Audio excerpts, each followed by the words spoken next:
So, matagal na hong practice na those who have least guilt in a particular crime involved in a conspiracy are afforded the opportunity in the interest of meeting out justice.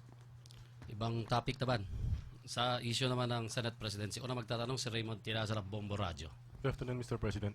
Sir, after your fellowship last night with your party mates in the Liberal Party, have you gotten any word or assurance that the House Speakership or the Senate Presidency is in the bag already? Or was that your marching order to secure those leaderships? Ano kami marching order sa party namin? Party po namin may consensus parate. So consultations doon, merong ilan na nagpasok ng kanilang parochial concerns, pero konti lang naman, mga one or two. In-advise tayo ng status ng kanilang campaigns to gain the speakership and the Senate presidency. And I think it's not right for me to be the one to reveal all of the contents of the discussions because I was just a mere recipient. Mukha naman maganda ang takbo in both cases. Sir, how will you gonna take Senator Manny Villar presidency in the Senate? Kung yun ang gugustuhin po ng membership ng Senado, then I have to learn to live with it. No? Next question from Christian Esguerra ng Philippine Daily Inquirer. Sir, in the event that Manny Villar snatches the Senate presidency from the frontrunner, si Kiko Pangilinan, how would you describe the working relationship between your administration and the Senate? Shall we say that in working relationship, I don't know, I would like to be able to think that everything that we propose to them, as well as the bills that will be emanating from both chambers, will have the interest of the common good. No? And if that doesn't happen, siyempre we're both equipped by the Constitution of relevant powers to make sure that what is the common good is what rises, rather than personal interests or vested interests. Sir, last, you're hoping that such a relationship would not lead to any political deadlock? Kasi kung may deadlock ba, alam niyo yung, well, hindi ko tatrabahoy na magka-deadlock. Di ba? At kami lahat naman sa legislatura, lalo rin galing sa House, sinasanay kung paano nga magkaroon ng compromises that para walang deadlocks. So habulin po natin dito, kung mungkahin naman ay maganda, mahirap po sigurong tumanggi sa mungkahin maganda.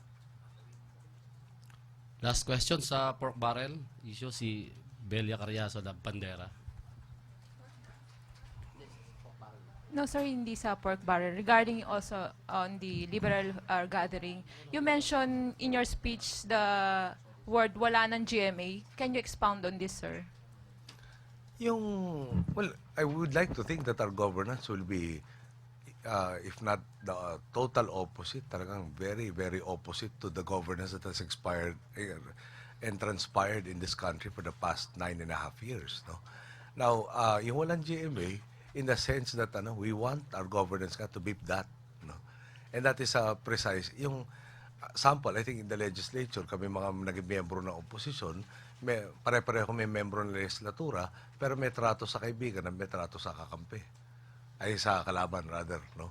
At in my case, Senator Escudero's case, Senator Rosa's case, and so many of our cases, talagang daman-daman namin kung paano maapi na yung constituency namin parang hindi na Pilipino nung dinedeprive kami nung resources na pinagkakaloob sa iba.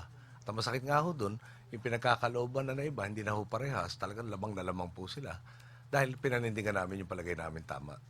So yung no GMA, ang plano ho namin, even pati doon sa mga go-oppose sa atin, kung may issue kami politically with each other, the constituents should not be the ones to suffer from our fight.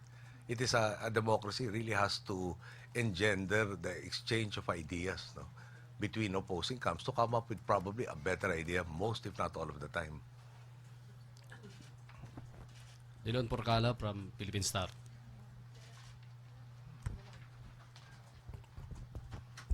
Sir, your ally, Kong Erin, was quoted as saying na the leadership wants to cut pork by, I think, more than half.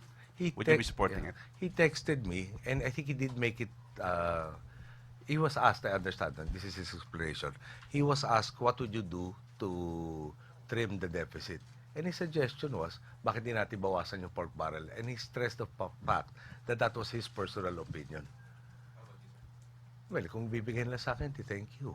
No? Yung 340 billion, that is the starting figure, is no joke. But at the same time, yung kung kaya naman namin masabi sa kanila na yung kailangan ng constituencies nyo, masisigurado namin ma-deliver, kung may sistema na mapaperfect yun, baka yun ang mas maganda ruta. But,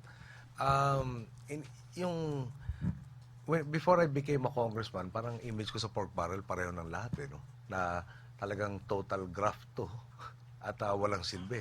Pero nagturo sa akin sa pork barrel, yung aking mga barangay captains amongst others, no? Na sa kanilang pananaw po, napapansin lang sila ng gobyerno nasyonal kung meron pong naglalabi para sa interes nila at ang naglalabi po yung congressman.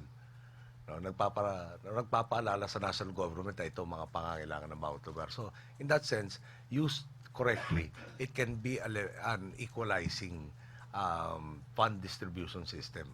Pag inabuso, like anything else na inabuso, hindi talaga okay yun.